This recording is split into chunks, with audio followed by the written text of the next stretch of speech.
Somebody got to say it. Well, look like go be left up to me.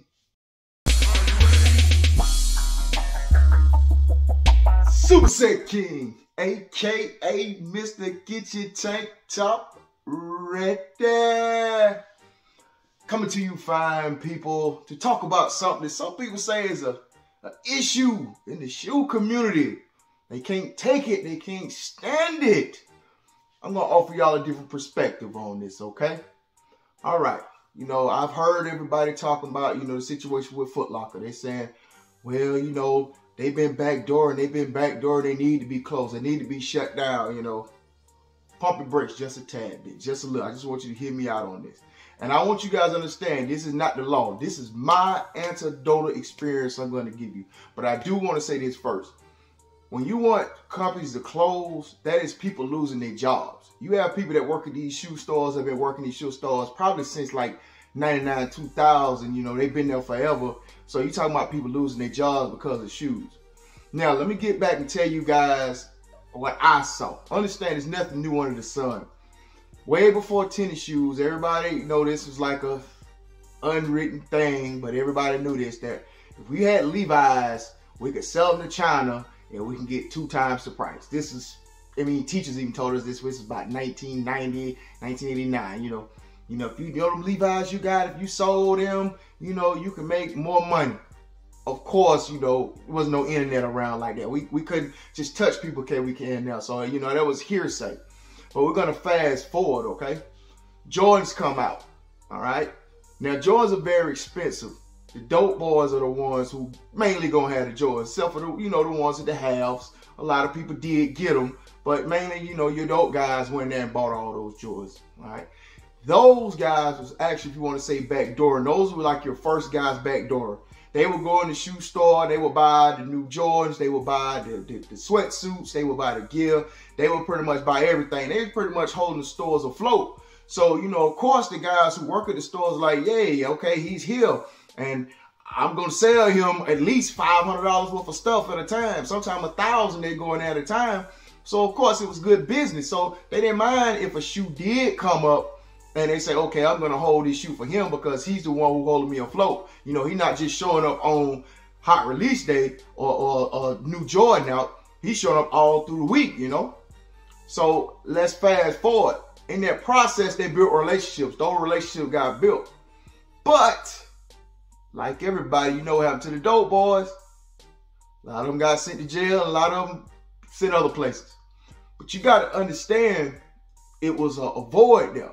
So that's where your regular guys came in at. Guys my age. We now at like our early 20s at this point. So we had these shoes since we were like in middle school. So by the time, we got our early 20s, we were still wearing the Jordans. We still wearing this stuff. But Jordans didn't get like crazy, like to the way you guys see now, like selling out day up until the Jordan 13. Don't let anybody fool you. I know all of y'all love to say he got game. He got game, it sat. The 13 that sold out quick was that the Flint, the blue Flint, sold out the day of. Yes, you had some 12s that sold out, but when that 13, like 13 was gonna day of. 12, you might wait a day or two. You might, you could probably wait to payday on Friday. But when that 13 came out that Saturday, it was a done deal. You were not gonna get that shoe. And that was when backdooring really got started, all right? So you built these relationships with these people. Okay, the dope boys pretty much, some of them are gone. So now you got regular guys who work in plants, who work in good jobs. They want the newest shoes out, so they built the relationships. Now you got to understand, when you go to these stores, they need you to buy more than just the hot shoe when they come out. They got numbers they got to keep too. So you know what we had to do to get in a relationship?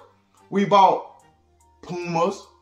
We bought clothes. Give you an example of what I mean by we bought clothes. By all means, listen, this is not a flex right here. This is just me showing you what you do to build the relationships at these shoe stores. Some of this stuff's so old, I probably couldn't even tell you when. See that? Those Jordan shirts, tags, all that. Tag Jordan shirts. Now, I do know the newer generation, tag, shorts. I do know that the newer generation does not buy, they suit matchy. They don't buy the Jordan stuff. But we bought this type of stuff. How you build your relationships. Another thing, people get mad and say, you know, well, we want the shoes too. You know, Jordan make new shoes.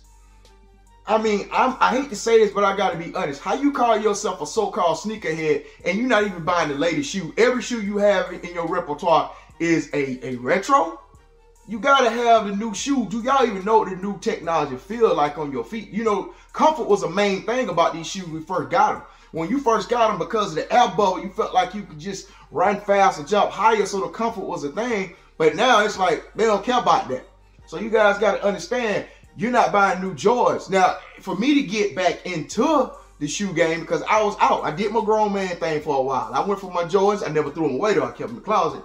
And I went to the polos like everybody else. At some point, you say, hey, I'm a grown man. I'm growing up. But, you know, I stayed out of it for 4 or 5 years. When I got back, I knew what it'd take to get back. I was buying just about every, like, new type of Jordan. I remember one year, I bought every 31 almost they had in the store. Built a relationship. So it was no problem for me to get the 16 in the white cement when it came out.